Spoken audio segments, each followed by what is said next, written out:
Glória a Deus.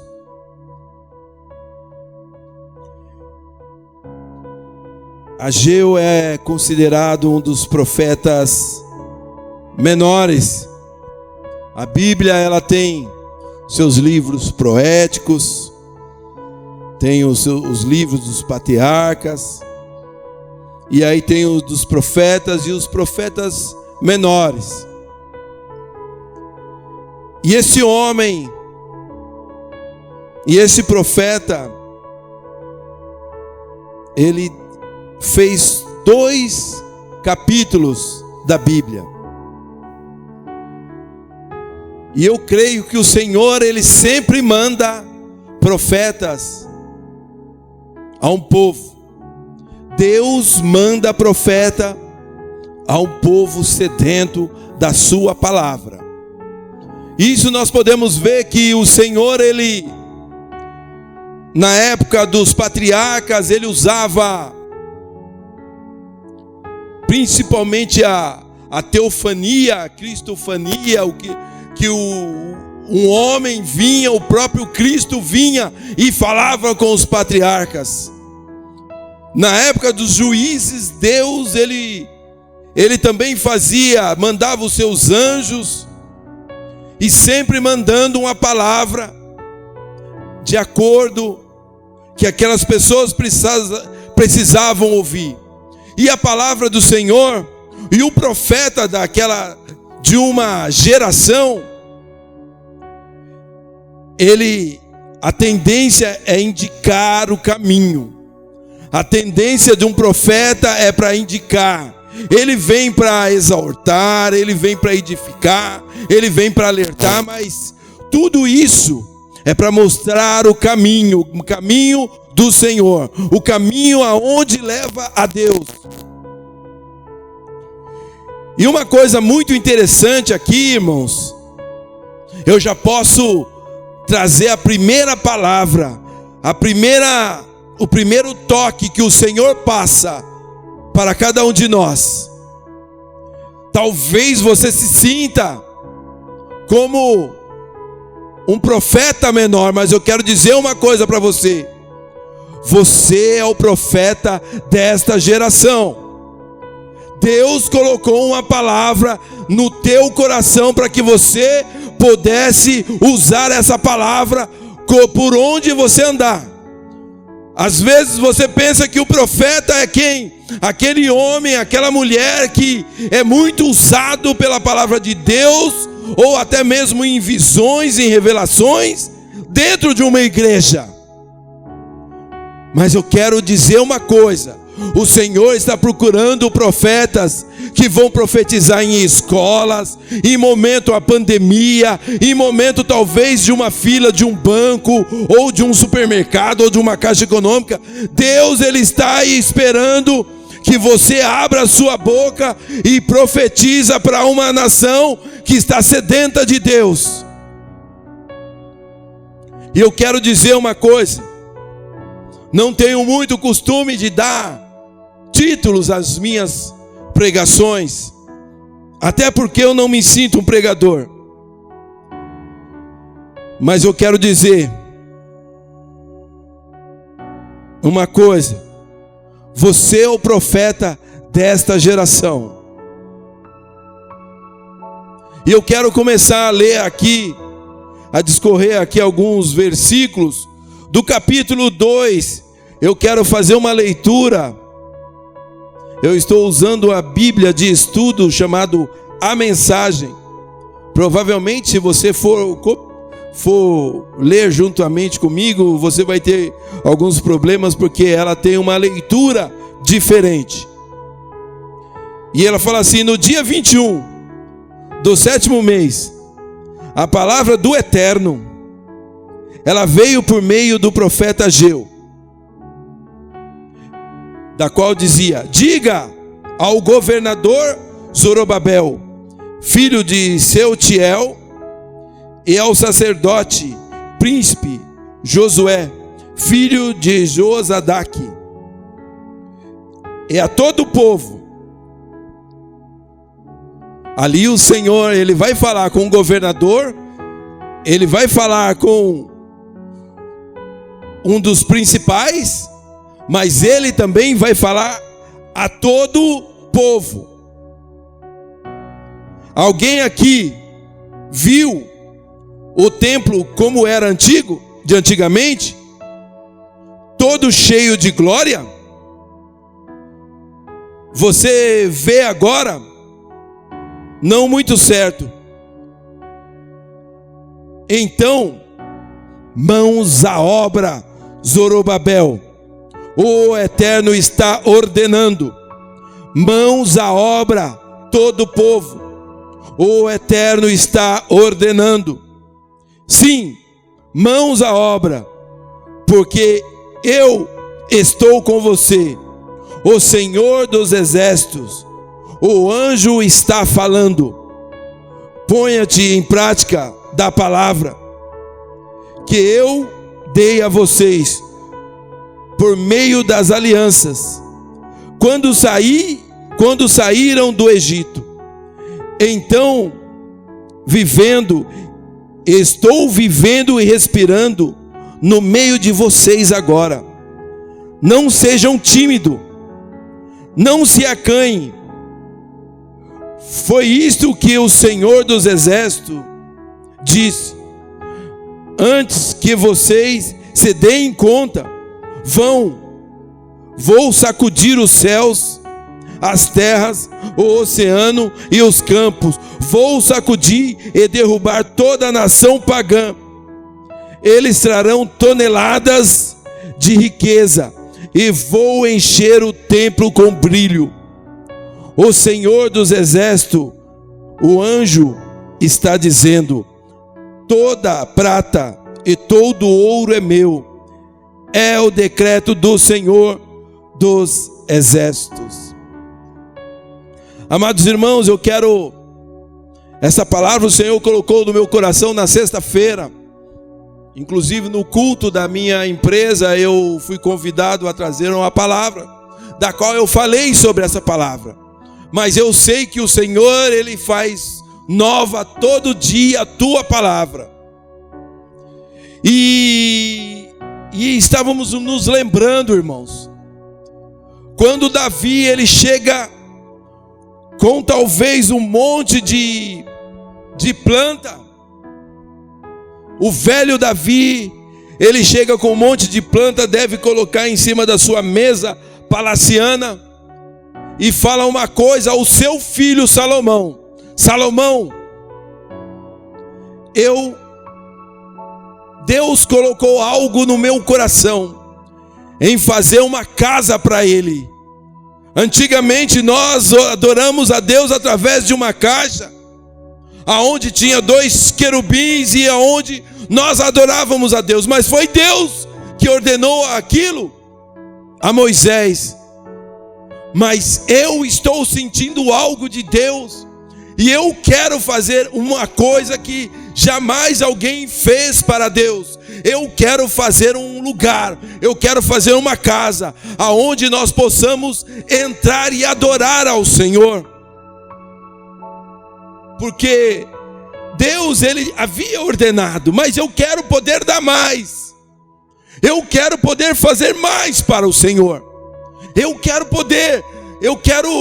fazer algo que talvez a nossa casa, o nosso palácio, vai ser fichinha para uma casa onde Deus, Ele vai habitar. Mas Deus, Ele não quer isso das minhas mãos, porque Ele falou que as minhas mãos, elas estão sujas de sangue. Eu tive que enfrentar muito exército inimigo, e Deus, Ele fez isso. Ele deixou você para que você tivesse paz no seu governo e que você pudesse fazer esta obra magnífica. E como os irmãos sabem muito bem, Davi chama Salomão após a morte de Davi. Salomão, ele chama os amigos do seu pai, os maestros, e fala: vamos edificar a casa de Deus, vamos fazer uma casa para o Senhor. E você vai chegar lá em 2 Crônicas 7, da qual a casa ela está totalmente pronta.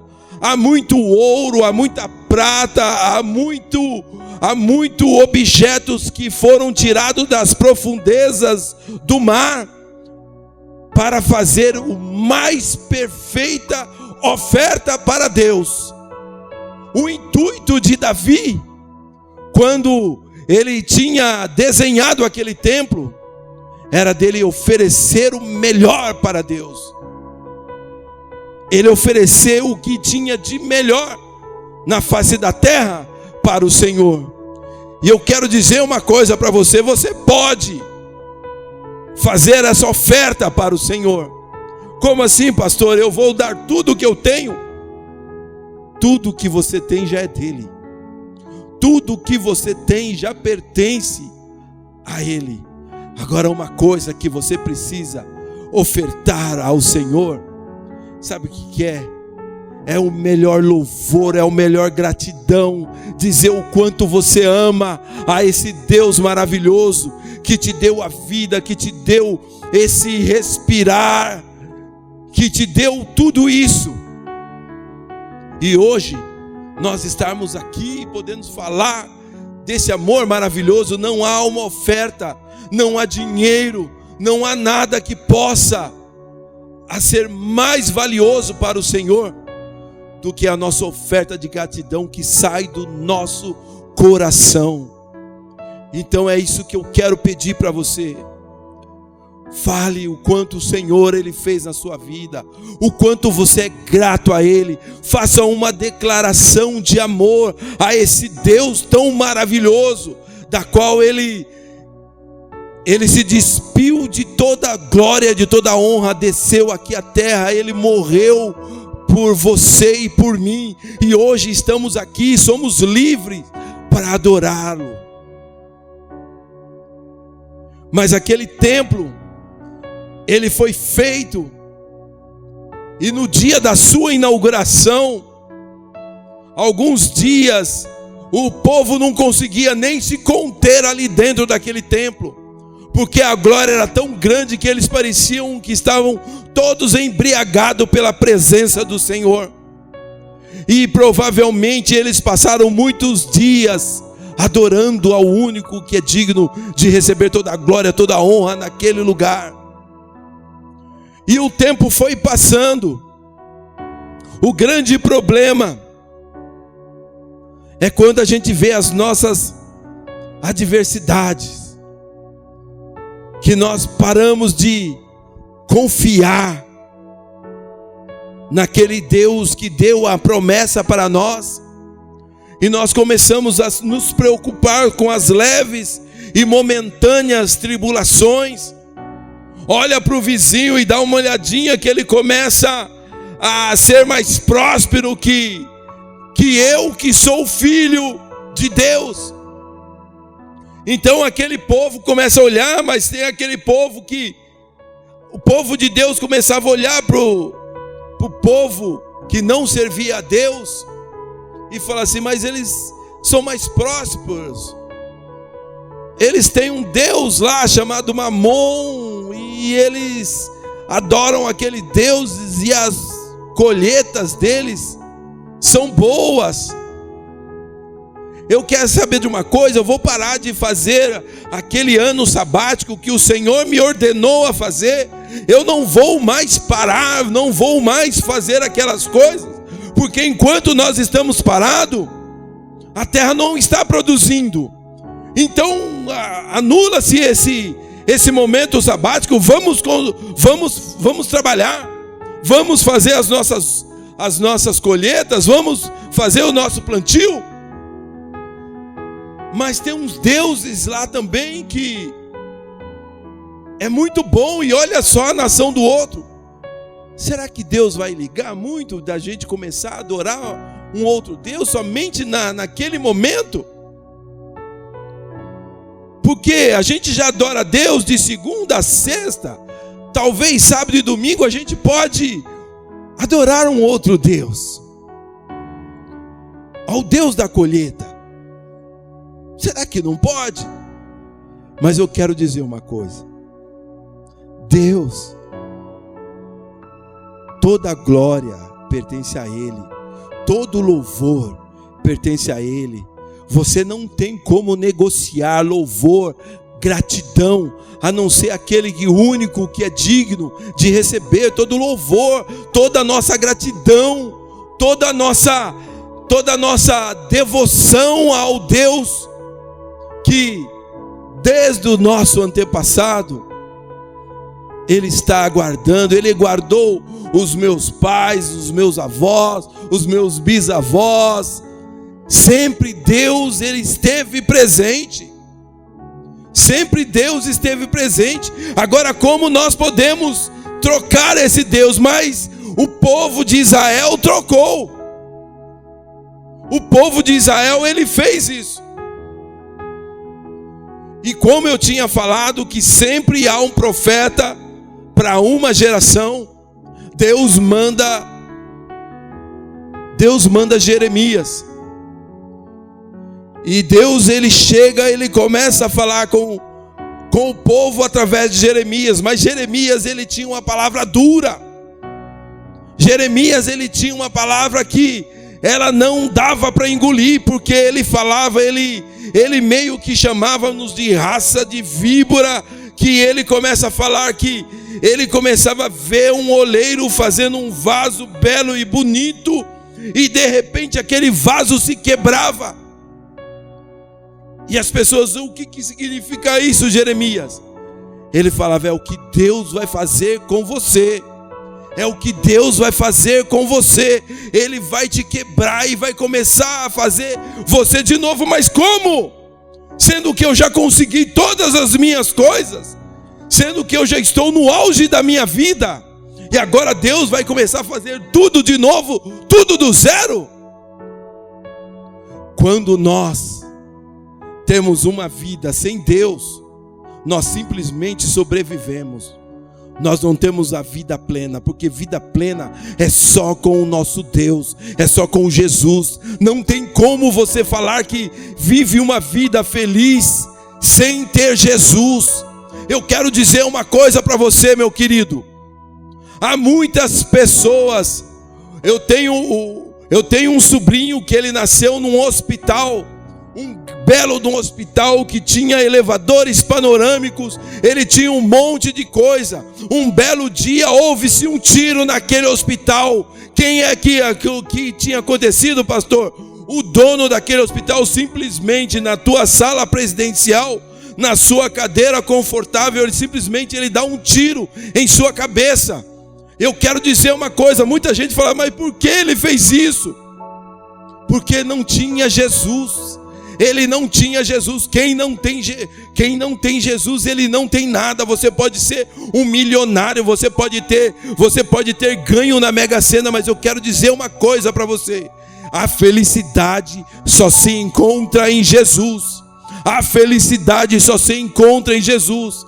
Talvez nós queremos encontrar uma felicidade, talvez numa promoção, talvez num emprego novo, talvez numa namorada, talvez numa casa nova, mas eu quero dizer, a felicidade só há em Jesus. E quando nós estamos debaixo desse decreto chamado Jesus, irmãos, relaxa e nada nas asas do Espírito, porque Ele, no momento certo, Ele vai ver o que é melhor para a tua vida. Quantas vezes nós vimos a vida de um homem, de um patriarca chamado Jacó. Jacó, o usurpador, ele tentava de tudo, ele tentava fazer as coisas.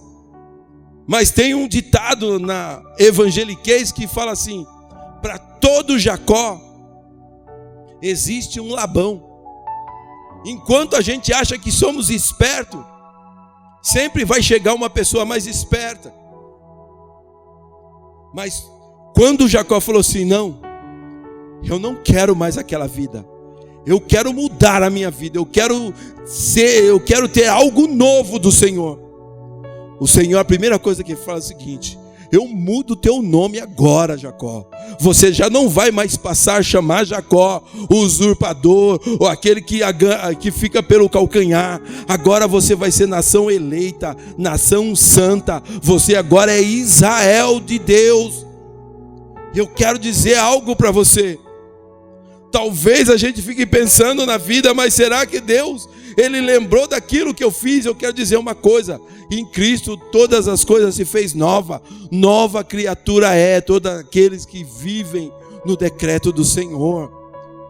Ai, irmãos, é uma coisa maravilhosa quando vivemos debaixo do decreto do Senhor. Mas voltando ao povo de Israel, por causa daquelas coisas, Jeremias falou: vocês, por causa disso, vocês passarão 70 anos cativo.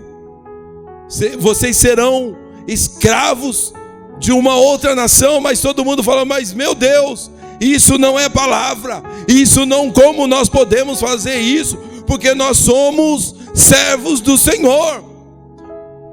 Mas eu quero dizer uma palavra meia dura aqui, meia que nem Jeremias. Eu quero dizer uma coisa. Em Apocalipse vai dizer de uma igreja que ela não era nem quente e nem fria. Ela sempre era a coluna do meio.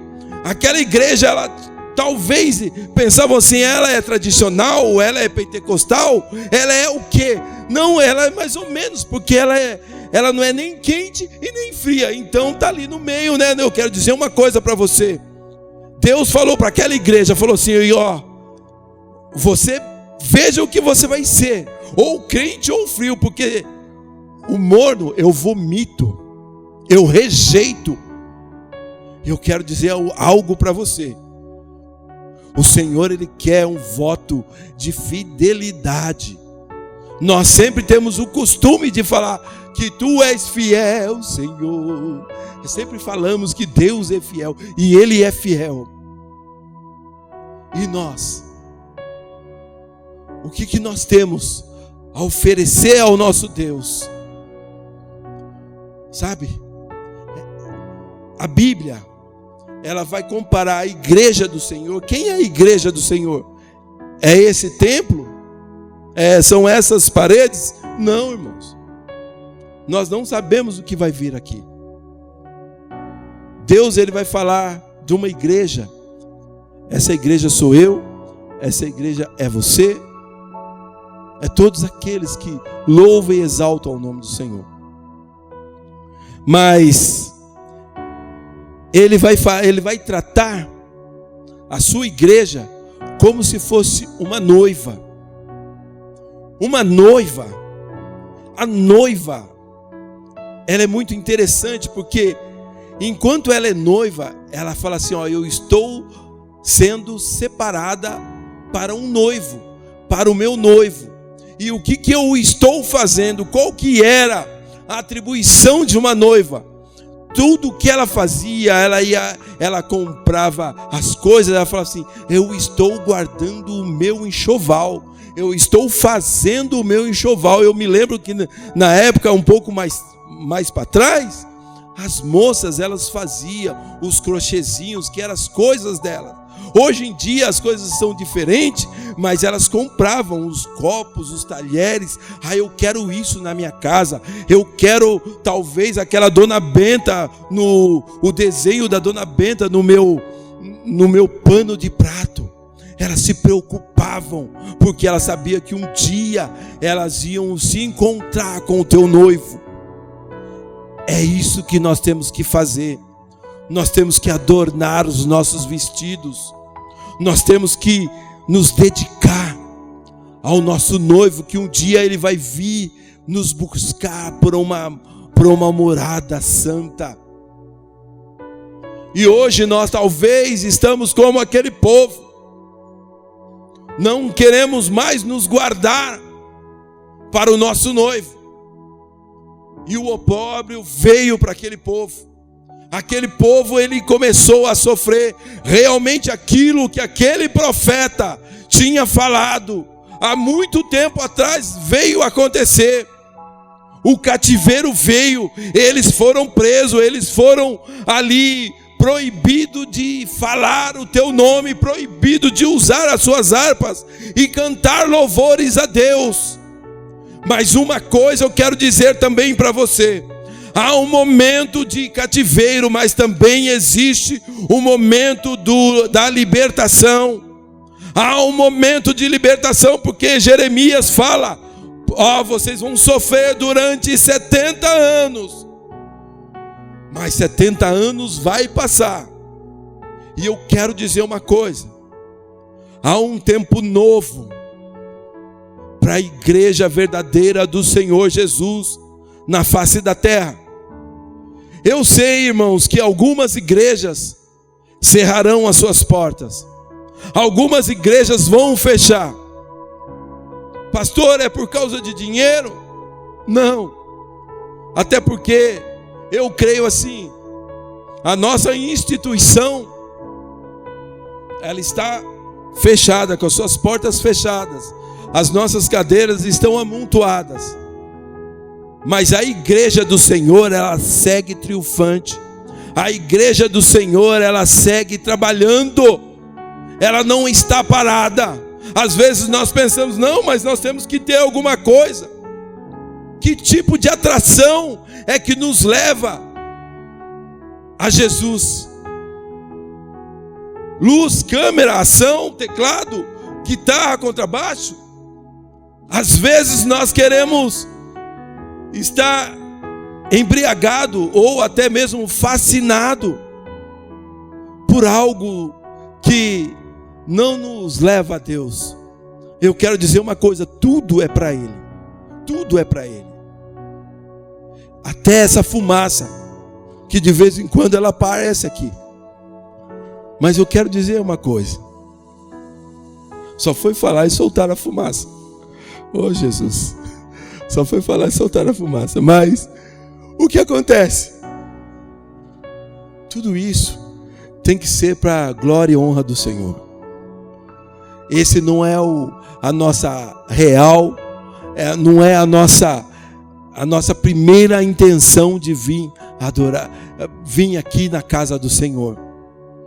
Muitas vezes a gente acha que o louvor é a pregação. Irmãos, eu quero dizer uma coisa para você. Eu sei que um dia teve essa pregação aqui. O que nós queremos aqui é o encontro. O que nós queremos aqui é ter esse momento de celebração a Ele. Sabe, da gente chegar um pouco mais perto ao Senhor. Mas aquele povo, eles passaram pelos 70 anos. Assim como em nome do Senhor Jesus, nós vamos passar por essa pandemia chamada coronavírus. Nós vamos passar ela em nome do Senhor Jesus. E seja coberto pela graça do Senhor. Eu tenho certeza que o Senhor não deixará que mal nenhum chegue à sua tenda. Mas pastor, aconteceu. Irmãos, tudo está no controle do Senhor. Tudo está. Eu sei de uma coisa: se eu tombar amanhã, eu sei. Se eu tombar hoje, eu sei onde eu vou estar amanhã. O mais importante é a gente saber o nosso destino, o nosso plano de chegada. Não adianta talvez eu me preocupar, sabe, sem que eu não saiba da onde é o meu lugar. Quando nós sabemos qual que é o nosso destino, a gente continua vivendo maravilhosamente bem. Então creia no Senhor. Mas chegou um tempo, irmãos, chegou um tempo que aquele povo, ele pega e fala: acabou, agora começamos. Zorobabel é chamado. Um rei chega e fala: Zorobabel, chegue aqui. Eu quero dar uma notícia a todo povo de Deus, a todos os judeus: voltem para suas casas. Mas chegou um tempo novo. Chegou um tempo novo de voltar para casa. E o povo se encheu de riso. O povo, eles começou a falar grandes coisas fez o Senhor por nós. O Salmo 126 vai mostrar isso, que as suas bocas encheram-se de riso, e eles começam o caminho novamente para Jerusalém. Mas quando eles chegam em Jerusalém, aquele templo, aquela pompa toda que muitos já haviam morrido, mas ouviam os seus antepassados falarem, ouviam falar. Talvez você nunca viu um cego ver, talvez você nunca viu um mudo falar, mas eu quero dizer uma coisa para você: há um tempo novo do Senhor, há um tempo novo do Senhor chegando, e aquelas histórias que você ouviu o teu pastor contar, aquelas histórias que você ouviu a tua mãe contar, você vai presenciar e vai ver que o Senhor é Deus, e vai ver que o Senhor ainda faz proezas. E aquele povo começa a retornar para sua casa, e quando eles começam a ver, o templo está destruído, o templo está totalmente acabado.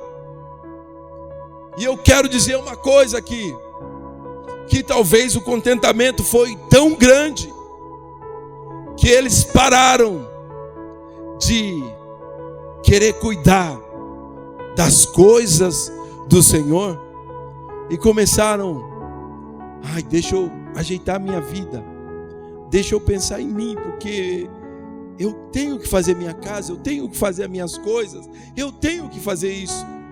Novamente acabando de esquecer do Senhor. Momento em que chega um profeta menor, momento em que chega um profeta daquele momento, daquela geração, e falando uma coisa: minha é prata, meu é o ouro, eu sou o Senhor dos exércitos, sou eu que posso todas as coisas, sou eu que faço maravilhas, sou eu que faço talvez de um povo que não tinha nada, ser o povo mais próspero da terra. Mas basta você confiar em mim, basta você confiar. Zorobabel, eu tenho um recado de Deus para te passar. Qual que é, Ageu? Movimenta-se, haja, comece a trabalhar, comece o que Deus te deu. Talvez você é aquela pessoa que fala assim: Deus um dia falou que eu ia ser um grande evangelista. Chegou o momento de você se sacudir, chegou o momento de você fazer a vontade de Deus. Mas talvez eu queria tanto dançar, eu queria tanto fazer algo para o Senhor. Eu quero dizer uma coisa para você: você é o profeta desta geração. O Senhor está querendo ver o que você vai fazer, porque Ele quer ver você levantar, porque a única coisa que um filho pródigo, eu quero dizer para muitos filhos pródigos que estão na casa do Pai, chegou a sua hora de você se mexer, chegou a sua hora de você falar: eu vou me levantar e eu vou ter com meu Pai. Porque nós não podemos: mas pastor, eu fico na igreja, eu vou na igreja, eu faço isso, eu dou minha oferta, eu canto louvor. Mas chegou o momento de você colocar esse louvor, colocar o seu dom que Deus te deu em primeiro lugar. Não é tempo talvez de você querer construir a tua casa, é momento de você pegar todo o seu ser e entregar para Deus. Há um momento de você pegar e falar: eu estou aqui, Senhor, eu estou aqui, eu tenho muito medo, eu tenho muito temor, mas eu estou aqui e eu vou seguir o que o Senhor está me mandando fazer. Irmãos, eu creio que aquele povo, os judeus, já estava acostumado a ser tratado como Sadraque, Mesaque Abednego, Belsazar, nomes de deuses pagãos, comerem coisas que não era de um separado de Deus, um nazireu de Deus. E uma coisa interessante é o seguinte, irmãos, quando nós somos separados, Deus, Ele até nos permite a andar por certos lugares. Toda vez que a gente vai falar sobre Sansão, um dos nazireus de Deus, nós vamos falar assim, ele porque cortaram as franjas deles, é por isso que ele perdeu a sua força. Mas não era um nazireu de Deus, ele não podia nem chegar em nada que tivesse uva.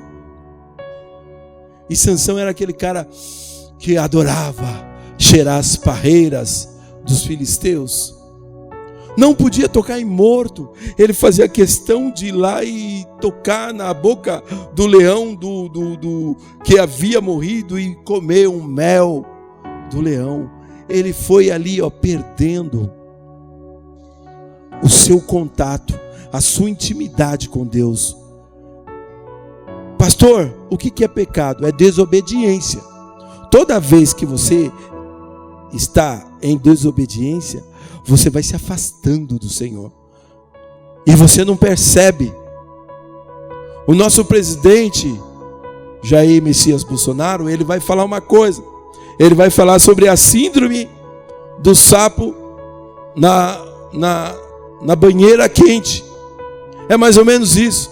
O sapo está ali e tudo mais, ele está acostumado com a água fria. Mas o que acontece? Se você ligar uma panela, ele vai ficar ali, não vai nem sentir nada, não sei o que, tal. Quando vai ver, ele morre cozido, porque ele não foi percebendo que o grau da água foi esquentando e ele morreu cozinhado ali, cozido. Eu quero dizer uma coisa, o pecado, ele faz mais ou menos isso com o homem e a mulher de Deus separado. Você começa, talvez, não, eu vou fazer essas coisas. Não, isso não tem problema. Isso é muito radicalismo. Eu quero dizer uma coisa para você. Eu quero adorar o meu Deus de todo, mas de todo o meu coração. Você tem que saber que você tem que adorar a Deus de todo o seu coração. E tudo que você puder fazer, faça para o louvor do Senhor. Mas quando aqueles homens começam a trabalhar, a fazer a casa do Senhor, uma coisa muito interessante é dentro do versículo 9. É uma coisa que muitos pregam, muitos falam. O versículo 9 do capítulo 2 de Ageu vai falar assim: a glória da segunda casa será maior que a da primeira. Esta palavra que o Senhor tem nos colocado. Segunda não é número 2. Eu não sei quantas vezes você tentou, quantas vezes você desistiu. Talvez você esteja no 4º casamento, mas eu quero dizer uma coisa para você. Desta vez vai ser diferente. Basta você colocar o Senhor, o Deus dos exércitos, ali na tua união. Talvez você já tenha tentado de tudo na tua vida. Talvez você já tenha tentado fazer várias coisas. Pastor, eu já fui para Standard, eu já fiz Rinodê, eu já fiz pirâmide, eu já fiz não sei o que e nada deu certo. Ponha Deus na sua relação, porque a glória da segunda casa vai ser maior que a primeira. Ai, pastor, o que eu vou fazer? Eu já tentei, eu fui em tal lugar, eu arrumei confusão, eu briguei, eu não dei certo. Mas eu quero dizer algo para você: creia no Senhor, porque a glória da segunda casa, ela está chegando. A glória da segunda casa, ela está chegando e vai transformar a tua vida. A glória da segunda casa vai transformar a vida de todos que estiverem próximo a você. Hoje nós temos medo de um tal de um Covid-19, que fala que em momento de pandemia, em momento de aglomeração, uma pessoa infecta mais ou menos 5 a 7 pessoas. Mas eu quero dizer uma coisa para você: você, da forma que Deus vai te abençoar, muitas pessoas serão abençoadas através da tua vida. Muitas pessoas verão o que aconteceu com ele, o que aconteceu com ela. É a unção de Deus, e a unção de Deus, ela despedaça, ela quebra todo jugo. Basta você confiar no Senhor. Confia no Senhor, irmãos. Confia no Senhor, porque Ele tem o melhor para nossas vidas. Essa é a palavra que o Senhor colocou em nossos corações.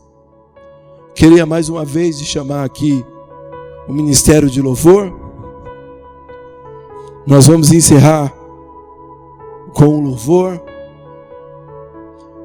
E vou pedir também que você curve um momento a sua cabeça.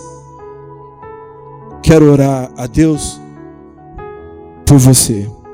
Senhor, meu Deus, meu Pai, quero apresentar, Senhor, esta mulher, este homem, este jovem, Senhor, da qual, Senhor Jesus, eles estão pensando, Senhor: nossa, eu já tentei de tudo na minha vida, eu já fiz de tudo, eu não sei o que eu vou fazer, eu não sei como que será no meu serviço, eu não sei como vai ser com o meu marido, eu não sei como vai ser com a minha esposa.